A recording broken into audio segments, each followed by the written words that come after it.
परंतु हे 7-8 दिवस झाल्यानंतर आता ऊन पडलेलं आहे आणि जी काही चौकी आता तयार झालेली आहे, जसं मी पहिल्या प्रश्नामध्ये तुम्हाला सांगितलं की अवेना न्यूट्रीमिक्स तुम्हाला द्यायचं आहे आणि ते अवेना न्यूट्रीमिक्स दिल्यानंतर पानं हिरवेगार होतील आणि हिरवे झालेले पानं तुम्हाला मादीकळी बाहेर काढतील.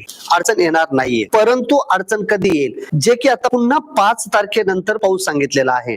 हा जर पाऊस आला तर जी निघणारी मादीकळी आहे ती थांबेल आणि शेंडे जास्त निघतील किंवा नरकळी तिथे जास्त येईल, कारण पुन्हा ढगाळ वातावरण येणार आहे. पुन्हा पाऊस पडला म्हणजे त्या पाण्यामधनं नत्र त्या झाडाला मिळणार आहे, तगारा तिथे जास्त येणार आहे. मग अशा वेळेस तुम्हाला तिथं स्प्रे घेणं गरजेचं आहे. मग 05234 असेल, 04932 जी ग्रेड आहे ती ग्रेड असेल ती तुम्हाला घेणं गरजेचं आहे.